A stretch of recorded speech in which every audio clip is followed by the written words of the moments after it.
Hello student, welcome to my YouTube channel. तो आज हम हिंदी व्याकरण का टॉपिक कारक लेकर आए हुए हैं जो सभी बोर्ड परीक्षाओं में पूछा जाता है।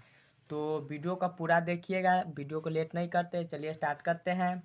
तो कारक क्या होता है?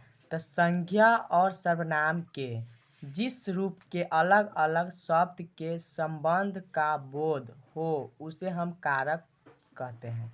इनका कारक क्या होता है? कारक का धातु रूप क्या होता है? यह बोर्ड परीक्षा में पूछा जाता है कि कारक का धातु रूप क्या होता है। तो इसका धातु रूप क्री होता है, जो बहुत इंपॉर्टेंट है। इसे VVI भी लगा लीजिएगा, ये बहुत इंपॉर्टेंट है। इसका धातु चिन्ह क्री होता है। क्या होता है? क्री होता है, ठीक है। तो इसका कारक चिन्ह का प्रसग्र भी कहा जाता है। कारक को प्रसग्र भी कहा जाता है। क्या कहा जाता है? प्रसग्र भी कहा जाता है। कारक का 8 भेद होता है। तो 8 भेद को बारी बारी से एग्जाम्पल के साथ हम पढ़ते हैं। तो पहला हो गया कर्ता कारक। कर्ता कारक क्या होता है? यह क्रिया करने वाला होता है। कर्ता में क्रिया करने वाला होता है। इनका विभक्ति ने होता है। कर्ता में क्या होता है? ने होता है, ठीक है। जैसे एग्जाम्पल ले लीजिए, राम ने पुस्तक पढ़ी, सीता ने उसे पानी दिया। राम ने पुस्तक पढ़ी, तो ने क्या है हमारा? ने यह कर्ता है, यह कर्ता कारक है। राम ने पुस्तक पढ़ी, तो इसमें विभक्ति क्या लगा हुआ है? ने। तो ये क्या हो गया? कर्ता कारक हो गया। इसी तरह हम दूसरा देखेंगे। कर्म कारक क्या होता है? इनका विभक्ति चीज को होता है। कर्ता में ने, कर्म में को, करण में से, संप्रदान में को के लिए, अपादन में से। इसी तरह होता है।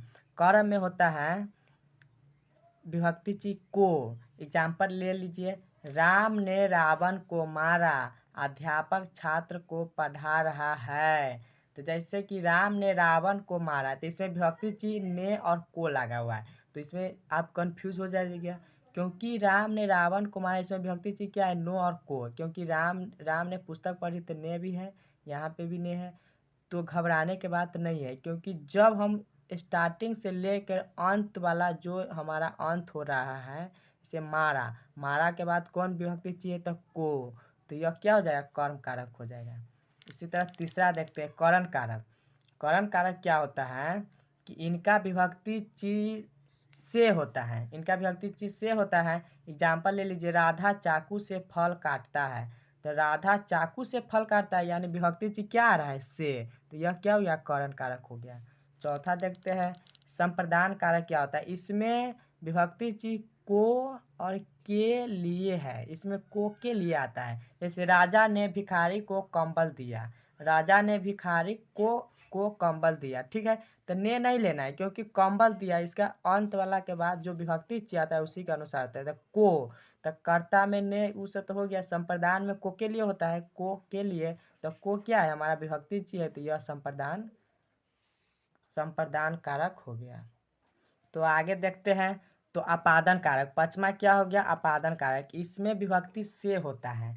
इसमें अपादन में भी से होता है। जैसे सीता चाकू से फल काटता है, रोहन रोहन सुबह से पढ़ रहा है।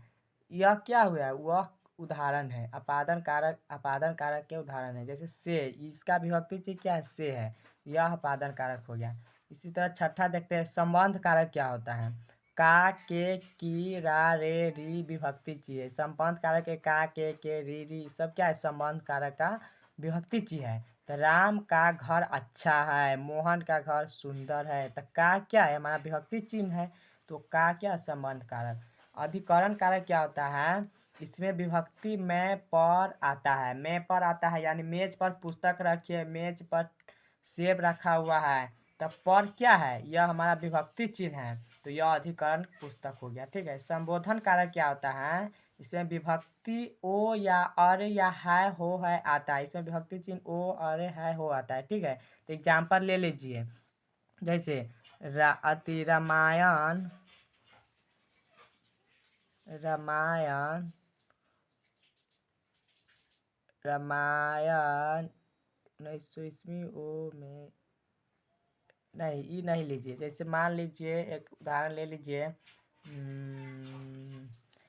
संबोधन कारक में हो गया, जैसे ओ आना चाहिए। जैसे मान लीजिए कोई एग्जाम्पल में ओ लगा होगा, जैसे सोहन, मोहन, सोहन आओ। जैसे सोहन, जैसे देखो सोहन यहाँ आओ। ये क्या सोहन यहाँ, ये क्या है संबोधन का है, क्योंकि ओ लगा हुआ है। क्या है? ओ लगा हुआ है। इसी तरह हम कारक को पूरा पढ़ लिए हैं। यदि समझ में आए तो लाइक और सब्सक्राइब कर दीजिएगा, ताकि आप तक नए नए वीडियो पहुंचता रहेगा। Thank you.